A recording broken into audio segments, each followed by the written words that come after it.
So the talking point of the day is very nice and simple. I like it when it's nice and simple because I am a stupid man. Lots of people tuned into Monday Night Raw and they were like, where the flub is CM Punk? Now I actually think this is a massive positive for WWE. I mean, of course I want to see CM Punk. He is a ratings mover right now and he is the talk of the town. He just has that power. But I think that actually the powers that be sat down. They looked at what they were able to offer on the last proper Raw of 2023. They were like, we don't need to overcook this pudding. We don't even need Punk on this show, which means when he does turn up, I believe on the 8th of January, I don't think he's on the day one show either. He's going to feel like even a bigger deal because that's how it works. Absence makes the heart grow fonder. That's why I yearn for Brock Lesnar every day. Now, of course, I do understand it because we do get excited and we do get anticipation about these things. Like I remember the second Raw after Punk came back. He wasn't on that because he was going to be on SmackDown. And around about 1,000 people bought tickets because they wanted to see the man live and in the flesh. But it always goes back to what I talk about way too much and it is boring. So feel free to take a quick nap. Because WWE and all pro wrestling is 52 weeks a year, sometimes you do need to think long term and you do need to be patient. If we're going to wrap up 2023, one of my favorite things that WWE has finally gone back to is they don't rush stuff anymore. It's why I can't get mad at the Bloodline and I can't get mad at Roman Reigns. I love the fact that, hey, we'll break them up at some point and Soda will turn around and smack the tribal chief in the head eventually. We're just going to wait and see and we're going to listen to fans and we're going to stick to our plan. As opposed to,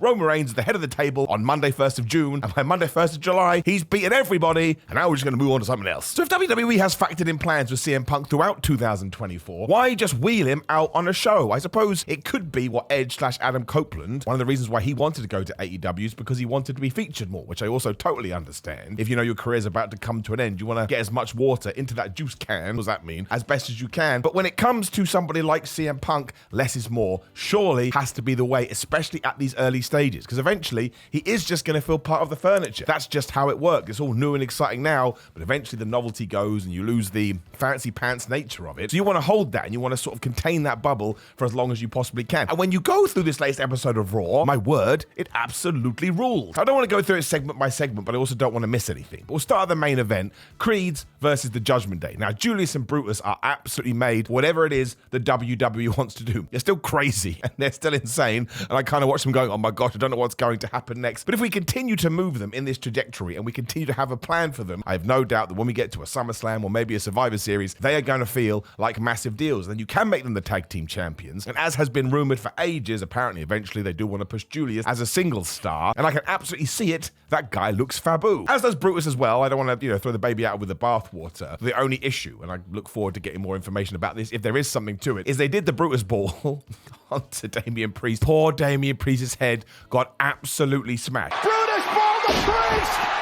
And he looked a bit peeved off afterwards, as you would, doesn't matter, hits the chokeslam, get the 1, 2, 3. But that was a massive tick. And right before this, you had the clash between Seth Rollins and Drew McIntyre. This ties into the CM Punk stuff, obviously. Because I like to think that Triple H went, well, why don't we just remove CM Punk for now, and we can focus on the Drew feud? And that kind of works too, because while absence does make the heart grow fonder, you also have the wonderful thing of out of sight, out of mind. So if we can now have this build-up that Drew versus Seth round 2 for the World Heavyweight Championship is a massive deal, and maybe, just maybe, you see a title change, you ain't even going to be thinking about anybody else, and when you sit down to watch that first show of 2024, you are going to be mega pumped. And look, I don't think this is going to happen, but if we want to enter fantasy geek nerd territory, if Punk does return and screws Seth Rollins out of that title, and then we move on to WrestleMania with even out a belt, I wouldn't mind it. I think it's better with the championship, but I've told you this once, I'll tell you 1,000 times, in my old age, I just want chaos. That's right. If you can come up with a storyline that is going to get the internet to melt down, Simon Miller will be on board because I'm Dr. Robotnik. But I really enjoyed their back and forth, and I think this brand new Drew McIntyre character is absolutely fabulous. And Seth, man, I got a video going up tomorrow if you're watching this on day one that he is included in. He's just an underrated gem. He always delivers. He's an asset to any single company. And yeah, let's build this over the next 14 days.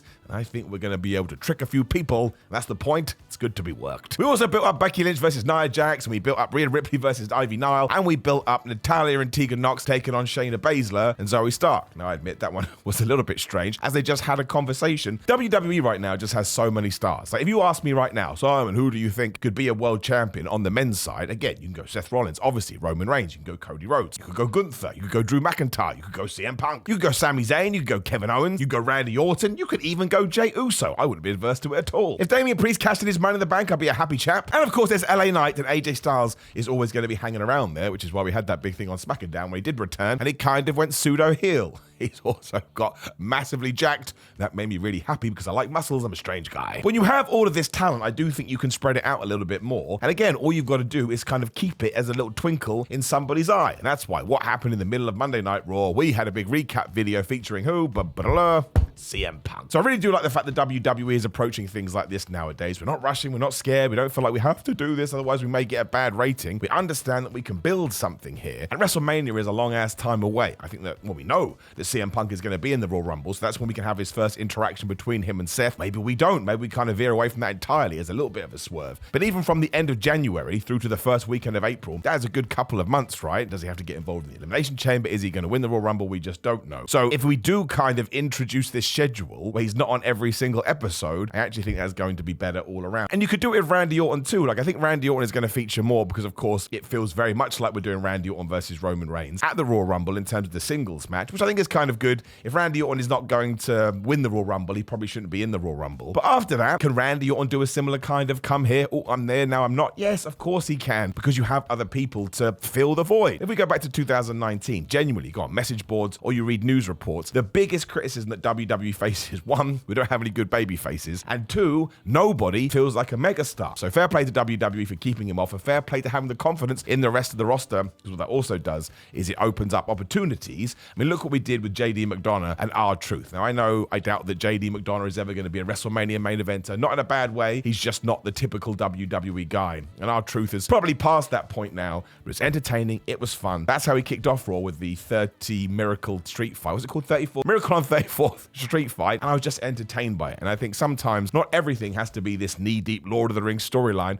You can just have fun, which is the forgotten word in pro wrestling. You can forget about something 5 minutes later, but as long as you enjoyed it at the time, well, I think you won. We also made sure that we did some more teasing with the Judgment Day too. You can see that come 2024, Damian Priest is definitely going to get kicked out of there. And we teased that maybe DIY is going to go after the men's tag team champions. We have new women's tag team champions, which I think is massively important because it's not been a great year when it comes to those belts. So in 2024, let's hit big reset button on it and make sure they do mean something. And we've also told you something's going to happen with Gunther and Imperium, because after he beat The Miz, in which was a phenomenal match, and again, because we weren't trying to overload the card, they got a good, 15, 16 minutes, whatever it was. Something's got to happen with Ludwig Kaiser, and something's got to happen with Giovanni Vinci. And I've now decided, from absolutely nowhere, by the way, you'll have to forgive me, that maybe it is Ludwig Kaiser that actually cost Gunther in the end of it. That way we can take the championship off the Ring General, but he didn't actually lose it because we go pure WWE. And given that Jey Uso came out and saved Kofi Claus, that's my pick now. I thought it should be Chad Gable, and I still would like to go back to that. And all these people are having conversations about that belt. Bronson Reed did it on Raw, but just because he was involved in that in a kind of connected way,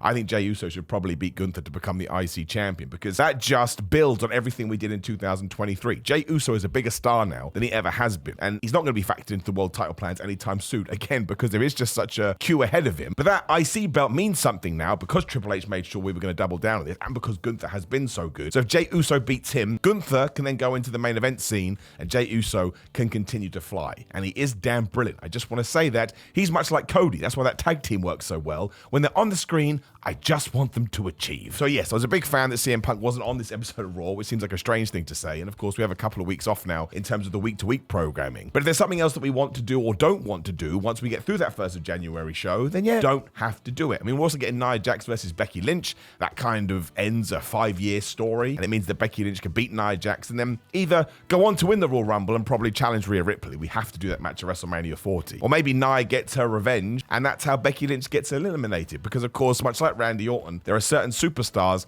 that you're going to have to screw over because they make all the sense in the world on paper. But if you are going to have another program that kind of interweaves between the Royal Rumble and WrestleMania, then you're going to be perfectly fine. And again, because we do have 8 weeks, whatever it may be, you can figure out a way to have Becky face Rhea. But they are my 3 big matches, I think, for WrestleMania 40. And again, we'll get way into this next year. But you got to do Seth versus Punk. You got to do Roman versus Cody too. And I think you have to do Rhea versus Becky Lynch. I'd love Gunther versus Brock Lesnar as well, and Jimmy Uso versus Jey Uso. I don't know why some people don't want that match. I'd be happy just for them, but WWE does end the year, I think, in a great state. And then, yeah, we do get to 2024. Hold your horses, my friends, because then it's the real time for CM Punk. Now look, I am wearing one of my stupid t-shirts that you can absolutely get from Pro Wrestling Tees. Just search for my name. There's also all the links in the description below, as there is grillermind.com/Simon. Use code Simon. If you're watching this on the 19th of December and you're still watching it on the 20th of December, they are doing a 25% off sale, so make sure you use the code Simon and save yourself some money. Also, please interact with the video as best you can, and again, make sure you click some of those links to see what happens. There's also a video on the screen. Please do give it a click. But otherwise,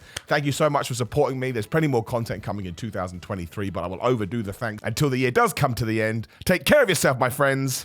No need. See you soon.